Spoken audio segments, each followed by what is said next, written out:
बहुतेक वेळा काय होतं की आपण ओले बोंबील बाजारातून आणतो. आणल्यानंतर ते आपण फ्राय करतो. पण फ्राय केल्यानंतर ते कुरकुरीत राहत नाहीत, नरम होतात आणि त्याचबरोबर ते फ्राय करण्याच्या आधी आपण ते एखाद्या जड वस्तूखाली किंवा पाट्याखाली ठेवतो. त्यांचं सर्व पाणी निथळून घ्यावं लागतं. ही थोडी लेंदी प्रोसेस आहे, म्हणजे अवघड प्रोसेस आहे. म्हणून आपण असे हे ओले बोंबील जर खायचे असतील तर बहुतेकदा हॉटेलमध्येच जाऊन खातो. पण आज आपण पाहणार आहोत ओले बोंबील कसे कुरकुरीत फ्राय करायचे आणि त्याचबरोबर हे बोंबील चविष्ट होण्यासाठी मी इथे फक्त पाव चमचा एक पदार्थ टाकणार आहे. तो कोणता यासाठी व्हिडिओ शेवटपर्यंत नक्की पहा. नमस्कार, मी सविता. स्वाद किचनमध्ये आपलं खूप खूप मनापासून स्वागत. चला तर मग रेसिपीला सुरुवात करू. इथे 5 बोंबील मी घेतलेले आहेत. ते बाजारातून आणतानाच मध्ये मला कट करून दिलेले आहेत. आपण हवं तर घरी कट करू शकता.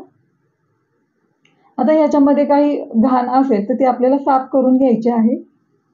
बोंबील साफ करून झाले की ते आपल्याला 3 ते 4 पाण्याने स्वच्छ धुवून घ्यायचे आहेत किंवा आपण हवं तर नळाखालीही धुवून घेऊ शकता स्वच्छ आणि त्याचं थोडं 5-1 मिनटं त्यांचं पाणी निथळत ठेवायचं आहे. आता इथे आपलं सर्व पाणी निथळून झालेलं आहे. टिश्यू पेपरच्या साहाय्याने मी याचे बोंबील पसरून ठेवलेले आहेत. त्याचं जे वरचं पाणी आहे, जे काही ओलावा आहे तो मी टिपून घेणार आहे. आपण हवं तर कॉटनच्या कपड्याचाही वापर करू शकता. आता आपल्याला याला मसाला लावायचा आहे. 1 चमचा लिंबाचा रस किंवा एका लिंबाचा रस, आपण हवं तर कोकमही घालू शकता किंवा कोकमाचा रस वापरू शकता. पाव चमचा हळद, हळद जास्त घालायची नाही आहे आपल्याला. 1 चमचा मिरची पावडर, मिरची पावडर ही आपण थोडीशी बाजूला ठेवणार आहोत. आणि धना पावडर, मी ते 1 चमच्यापेक्षा जास्त धना पावडर घेतलेली आहे. जशी मिरची पावडर पाव चमचा एक आपण बाजूला ठेवली आहे, तशीच आपण धना पावडरही पाव चमचा बाजूला ठेवून देऊया. आता आपण घालूयात कोथिंबीर. मी ते थोडीशी कोथिंबीर बारीक चिरून घेतलेली आहे. आता हे सर्व आपण ह्या बोंबलांना हलक्या हाताने लावून घेऊयात. मसाला हा सर्व बोंबलांना लागला पाहिजे. आपण पाहू शकता, आपण इथे जे टिश्यू पेपरमुळे हे बोंबील किती कोरडे झालेले आहेत. जेव्हा आपण नेहमी करतो जे पाट्याखाली ठेवणं वगैरे, तसं आपल्याला इथे करावं लागलेलं नाही आहे. सर्व मसाला आपल्याला लावून घ्यायचा आहे. आपण जर हवं असेल आपल्या आवडीनुसार पाव चमचा गरम मसाला घालू शकता, पण मी ते वापरलेलं नाही आहे कारण की मला बोंबलांना गरम मसाला घातलेली चव आवडत नाही. आता हे आपण सर्व मसाला चांगला लावून घेऊया. मीठ हे आपल्याला सुरुवातीला घालायचं नव्हतं म्हणून मी घातलेलं नाही आहे. मीठ हे आपल्याला नंतर घालायचं आहे, पण आधी सर्व आपल्याला मसाला हाताने लावून घ्यायचा आहे. आता हे जे बोंबील आहेत ते आपण एका बोंबलाचे 2 तुकडे करून घेऊ शकता, पण मी इथे तसं केलेलं नाही. अख्खा बोंबील हा दिसायलाही खूप छान दिसतो आणि तळायलाही खूप बरं जातं. आता सर्व मसाला लावून झाल्यानंतर आपण मीठ लावून घेऊया. चवीनुसार मीठ आपण लावलेलं आहे. मीठ लावून झाल्यानंतरही आपण पुन्हा सर्व मीठ बोंबलाला पसरून घेऊया. आता आपल्याला बोंबलाच्या वरचं जे कवर आहे ते बनवायचं आहे. त्याच्यासाठी मी इथे ज्वारीचं पीठ घेतलेलं आहे. आमच्याकडे ज्वारीच्या पिठामध्ये तांदळाचं पीठ मिक्स असतं. आपण हवं तर फक्त तांदळाचं पीठ घेऊ शकता. रवा हा ज्वारीच्या पिठापेक्षा किंवा तांदळाच्या पिठापेक्षा जास्तच हवा. आपण आपल्या अंदाजानुसार पीठ घ्या, पण पीठ हे पाव वाटीपेक्षा कमीच घ्यायचं आहे.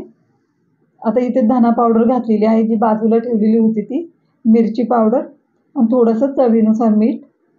आता जो मी पदार्थ बोललेली होती की जो पदार्थ घातल्याने चव आणखीन वाढते, तो पदार्थ आहे पाव चमचा ओवा. ओवा आपण यामध्ये घालून घेऊया आणि चांगलं हाताने मिश्र करून घेऊया. गॅस ऑन करूया आणि मी इथे तवा तापत ठेवलेला आहे. तव्यामध्ये 3-4 चमचे तेल घालूया आणि अलगद हाताने आपल्याला बोंबील सोडायचे आहेत. आपण पाहू शकता अशा पद्धतीने. बोंबील सोडल्यानंतर अजिबात आपल्याला लगेच हलवायचे नाही, नाहीतर सगळा मसाला तेलामध्ये सुटू शकतो. आपल्याला हे एखादा मिनटं तरी याला अजिबात काही हलवायची गरज नाही आहे. आपण पाहू शकता 1 मिनटं झाल्यानंतर आपल्याला हे बोंबील पलटी करून घ्यायचे आहे. हे जे बोंबील आपण जेव्हा फ्राय करतो तेव्हा तेल चांगलं आपल्याला तापवायचं आहे आणि गॅसची फ्लेम मीडियम हवी. लो ह्याच्यावरती आपल्याला हे बोंबील फ्राय करायचे नाही. किंवा हाय फ्लेमवरती आपल्याला बोंबील फ्राय करायचे नाही. एखादा मिनटं झालेला आहे. आता हे बोंबील आपण उलटे करून घेऊया. उलटे करून झाल्यानंतरही आपल्याला एखादा मिनिट असेच फ्राय करून घ्यायचे आहेत. गॅस हा मीडियमच ठेवायचा आहे, कारण की जेव्हा पूर्ण हे तयार होतात 70 ते 80% तेव्हा गॅस आपल्याला कुरकुरीत होण्यासाठी स्लो करायचा आहे. आत्ता करायचं नाही. आत्ता केलं तर बोंबील हे मऊ होणार, ते कडक होणार नाही आणि फारशी व्यवस्थित फ्राय होणार नाही किंवा हा मसाला जो आहे तो तेलात सुटला जातो. आता आपण पाहू शकता इथे मी आपले पलटी करून झालेले आहेत. एखादा मिनिट असंच आपण हे चांगले तव्यामध्ये फ्राय करत ठेवूया. बोंबील जेव्हा सुरुवातीला तेव्हा तव्यामध्ये टाकतो तेव्हा अजिबात हलवायचे नाही, मसाला सुटतो. आणि जेव्हा असे पूर्ण ते तयार होतात आपल्याला एक अंदाज येतो की बाहेरची कोटिंग ही कडक झालेली आहे. त्याच्यानंतर आपण हे पलटी करू शकतो. आता मी ते उन्हातल्याच्या साहाय्याने बरोबर मध्ये ॲडजस्ट करून घेतलेले आहेत. 1-2 वेळा पलटी केले तरी चालतात कुरकुरीत होण्यासाठी. आता गॅसची फ्लेम आपल्याला खूप स्लो करायची आहे. आपण पाहू शकता आपल्याला गॅसची फ्लेम ही खूप स्लो करायची आहे. आता इथे आपण पाहू शकता आपले बोंबील फ्राय झालेले आहेत आणि थोडंसं तव्याच्या दोन्ही बाजूला मी ठेवलेलं आहे, त्यांचं तेल निथळलं जाईल. अशा पद्धतीने आपले बोंबील फ्राय झालेले आहेत. आता खूप कुरकुरीत झालेले आहेत. वास तर खूप छान येतो. आता आपण हे 2 बोंबील फ्राय करून घेतलेले आहे. आता दुसरे 2 कसे पुन्हा आपण तव्यामध्ये तेल घालूया आणि हे बोंबील सोडूया. एका वेळेला आपण हवं तर 3 बोंबील सोडले तरी चालेल, पण इथे बोंबीलची साईज मोठी असल्यामुळे मी इथे 2च सोडलेले आहेत. आता हे बोंबील किती कुरकुरीत झाले मी ते तुम्हाला दाखवते. आपण पाहू शकता, बघा वरून किती कुरकुरीत झालेले आहेत. आपले इथे बोंबील फ्राय करून झालेले आहेत.